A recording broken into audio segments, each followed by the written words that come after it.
Now that the Challenger, Charger, and Camaro are all gone, and I kind of feel like it's coming to the end of what I would argue has been the best 10 years in automotive history, I think there's one car and one sort of model that has stood out, and in my opinion, the S550, the OG, not the refresh, is not only the best of all of them through the last 10 years, but also the best Mustang of all time. Let's go.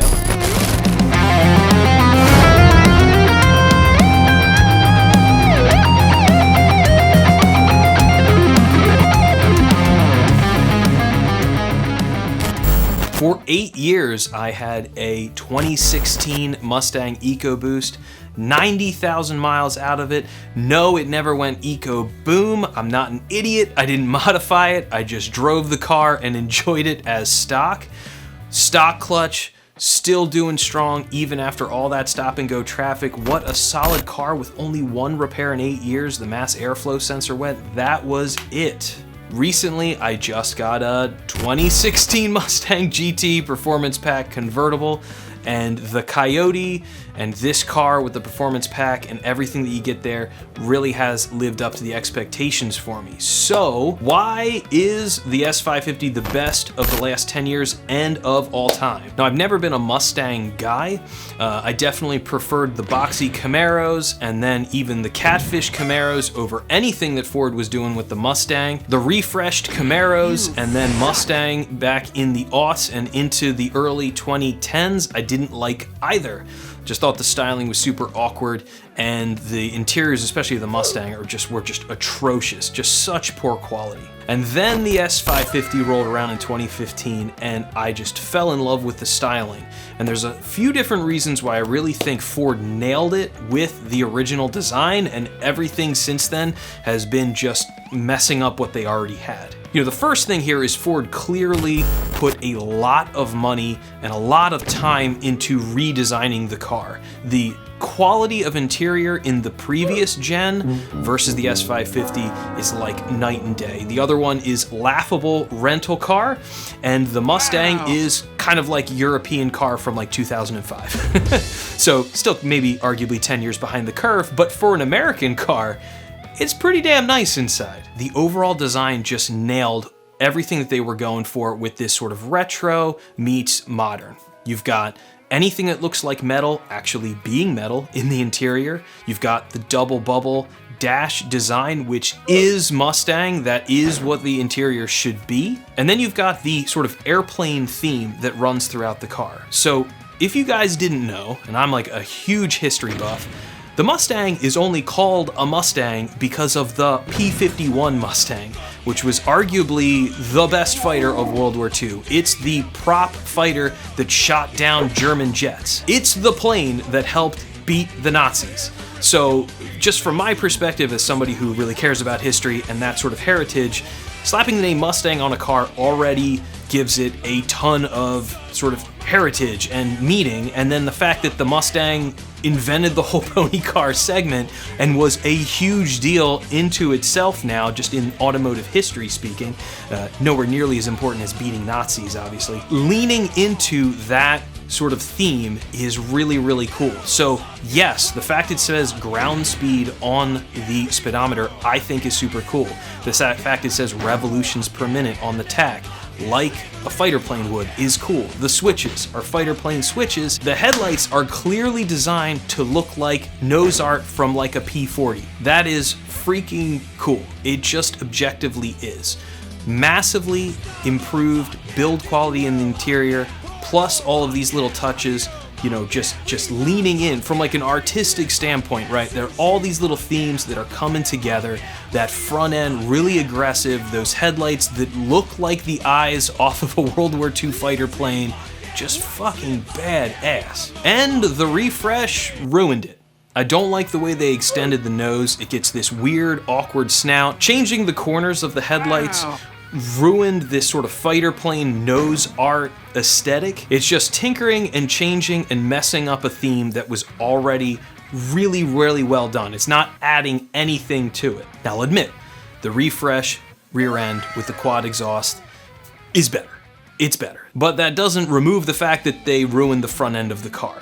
And in a weird way, I think when everybody thinks of S550, they don't think of the original one anymore, because we only got it for 3 years. Only 15, 16, and 17, and then 18, 19, 20, 21, 22, 23. All of these years are just the refresh. So I think when people think modern Mustang, they think the refresh. And that's a bummer to me. And I think Ford knows it, because the GT350, now obviously that came out before the refresh, so obviously it had the OG front end, but the GT500, there was no reason for that to not have the refresh front end, and it didn't. It was still the original one. And the GT500 came out in 2020. The refresh came out in 2018. So, you know, I think that they knew that the refresh wasn't quite right, and on the flagship Mustang, they weren't gonna put it, right? They stuck with the original front end. I also think Ford knew that they messed it up, because the new one, the S650, the front end's basically back to what my OG one was. And they totally ruined the interior of the S650. This is not a Mustang's interior. This is either a Camaro or just any other generic car. The thing about the Mustang interior with the double bubble design especially is it is very unique, it is very stylized, and it is what that car is supposed to be. They clearly just wanted to stick a ton of technology in the car, which I don't have a problem with. Okay, fine, you want to put a digital dash or put a whole bunch of screens on there, but they didn't integrate it in any sort of an interesting way. They basically, what's the most generic thing that we can come up with on a shoestring budget, slap it on in there, basically just duct tape a couple iPads in the interior and be done with it. The fact that they got rid of the physical controls for the climate, the physical controls for your heated and cooled seats, is fucking dumb. This whole thing that's really started by Tesla sticking controls into a touch surface is so stupid. It's a car, not a computer. You need to be able to look out the windscreen while you drive and adjust your climate controls. You don't want anything to take your eyes off the road for, you know, unneeded reasons. Add to that, they totally ruined the styling of the rear end. It's just super awkward. It's without a doubt the worst of the 3 different rear ends, which I think just all goes to my point that the OG, the 15s, 16s, and 17s, they really got it right there. Now, yes, I know the newer cars have more power, they're more capable, they're better performance cars, but it's not that hard to modify, especially like an OG S550, and get its power up closer to either the refresh or even the modern ones. Apparently the intake will basically just bolt on from the refresh right onto the engine. If your argument is that the quad exhaust just looks better on the refresh over the OG, I also agree, but the rear valence is actually really cheap. You can get them for like just a couple $100, and you're gonna change the exhaust on your Mustang anyway. So, you know, eventually I'm planning on catching up in those regards with my car. I don't care about the digital dash from the refresh. I actually prefer the analog gauges because it's a Mustang. It's a car to crash leaving Cars and Coffee. It's not a C8 Corvette. I want my car to enjoy all of its analog goodness and these last kind of few days of internal combustion before they're not even available anymore. And as far as performance goes, the GT350, I would argue, is still the greatest Mustang that's ever been made. That flat plane crank is like a cheeseburger fueled opera singer. That's just like the most fun combination.